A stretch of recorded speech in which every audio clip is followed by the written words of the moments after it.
खुलुमबाय स्टुडियो आं रबिन बसुमतारी बे समाव दिल्लीनि ब्रह्मपुत्र एपार्टमेन्टआव मोनसे गिख्रंथाव अर खामनाय जाथाय नंगौ दिल्लीनि डक्टर बिशम्बर दास लामायाव थानाय ब्रह्मपुत्र एपार्टमेन्टआव मोनसे गिख्रंथाव अर खामनाय जाथाय सोमजिदों जाय बिल्डिंआव गोबां लकसभा आरो राज्यसभानि एमपिफोरा थायो होनना सुलुङा मिथिहोदों मख'नो गोनांदि जाय बिल्डिंआव गिख्रंथाव अर खामनाय जाथाय जादों बे बिल्डिंआ पार्लियामेन्ट हाउसनिफ्राय 200 मिटारल' गोजानाव दं आरो बेबायदि गिख्रंथाव अर खामनायनि खौरां मोननाय लोगो लोगोनो अर खोमोरग्रा बिफाननि हानजाया जाथाय जायगायाव सौहैयो आरो रैखाथि होनाय खामानिखौ जागायो जाथायनि सायाव रावनिबो जिउ खहा जायाखै होनना सुलुङा मिथिहोनाय जादों आरो बेबायदि गिख्रंथाव अर खामनायनि जाउनाव जायगानि थागिरि आरो मावख'गिरिफोरा गिखांनाय आरो समखिनाय सोमजिदों होनना खौरां बिजोङा मिथिहोदों मानोना बे जायगाखौ जोबोद सेन्सिटिभ आरो गोनांथार होननानै साननाय जायो बेबायदि गिख्रंथाव अर खामनायनि जाहोननि बागै दासिम आबुं फोरमायथि मोननाय जायाखै नाथाय अर खोमोरग्रा हानजाया थावनियाव गोख्रोङै खामानि मावगासिनो दं होनना सुलुङा मिथिहोदों आरो गं 6 अर खोमोरग्रा गारिनि हेफाजाबजों बे समाव अर खोमोरनो नाजागासिनो दं होनना मिथिनो मोनबावनाय जादों खुलुमबाय स्टुडियो आं रबिन बसुमतारी बे समाव दिल्लीनि ब्रह्मपुत्र एपार्टमेन्टआव मोनसे गिख्रंथाव अर खामनाय जाथाय नंगौ दिल्लीनि डक्टर बिशम्बर दास लामायाव थानाय ब्रह्मपुत्र एपार्टमेन्टआव मोनसे गिख्रंथाव अर खामनाय जाथाय सोमजिदों जाय बिल्डिंआव गोबां लकसभा आरो राज्यसभानि एमपिफोरा थायो होनना सुलुङा मिथिहोदों मख'नो गोनांदि जाय बिल्डिंआव गिख्रंथाव अर खामनाय जाथाय जादों बे बिल्डिंआ पार्लियामेन्ट हाउसनिफ्राय 200 मिटारल' गोजानाव दं आरो बेबायदि गिख्रंथाव अर खामनायनि खौरां मोननाय लोगो लोगोनो अर खोमोरग्रा बिफाननि हानजाया जाथाय जायगायाव सौहैयो आरो रैखाथि होनाय खामानिखौ जागायो जाथायनि सायाव रावनिबो जिउ खहा जायाखै होनना सुलुङा मिथिहोनाय जादों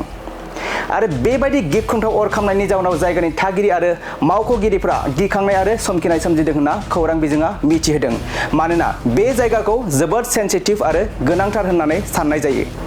बेबायदि गिख्रंथाव अर खामनायनि जाहोननि बागै दासिम आबुं फोरमायथि मोननाय जायाखै नाथाय अर खोमोरग्रा हानजाया थावनियाव गोख्रोङै खामानि मावगासिनो दं होनना सुलुङा मिथिहोदों आरो गं 6 अर खोमोरग्रा गारिनि हेफाजाबजों बे समाव अर खोमोरनो नाजागासिनो दं होनना मिथिनो मोनबावनाय जादों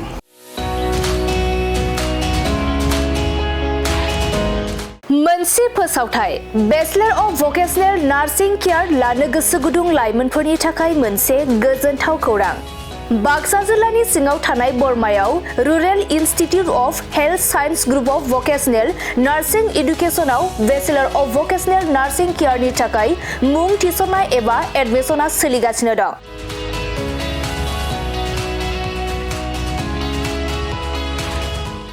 बे बेचलर अफ भकेशनेल नार्सिं केयाराव मुं थिसननो थाखाय फरायसाया जायखिजाया स्ट्रिमनिफ्राय एचएस आनजादखौ उथ्रिनाय जानांगोन लोगोसे बे बेचलर अफ भकेशनेल नार्सिं केयारनि सार्टिफिकेटनि भेलुआ डिग्री लेभेलनि समान आरो बे डिग्रीखौ Scope Global Skill University Bhopal मध्य प्रदेशनिफ्राय होनाय जागोन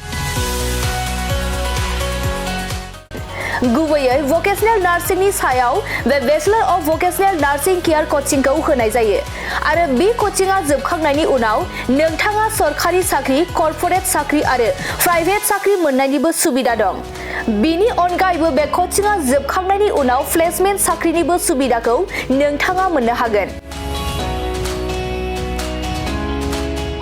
बेनिखायनो जाय बिथांमोना बे bachelor of vocational nursing care कर्सखौ खालामनो गोसो थाबैनो नैबे 8723035865 जानबुं नम्बराव सुलाद लानानै गावनि मुंखौ थिसननो हागोन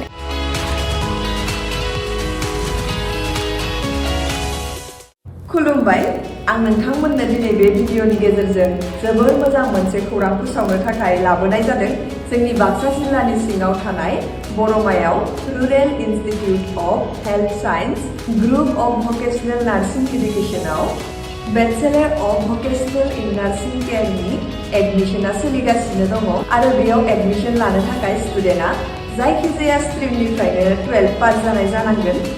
आरो बेनि सार्टिफिकेटनि भेलुआ ग्रेजुवेट लेभेल एबा डिग्री लेभेलनि समान आरो बे डिग्रीखौ Scope Global Skill University Bhopal मध्य प्रदेशनिफ्राय होनाय जागोन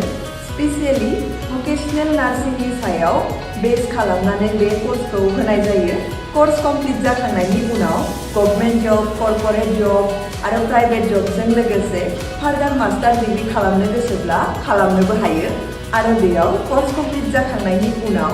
प्लेसमेन्ट जबनिबो सुबिदा दङ बिदिब्ला एथ' मोजां सुबिदाखौ जों मानो जोंनि आखाइनिफ्राय बारग'होनो जाय बिथांमोना बे कर्सखौ खालामनो गोसो होनाय नाम्बाराव थांनानै थाबैनो कन्टेक्ट खालामदो आरो गावनि सिटखौ बुक खालामनानै गावनि फिउचारखौबो ब्राइट खालामदो थेंक इउ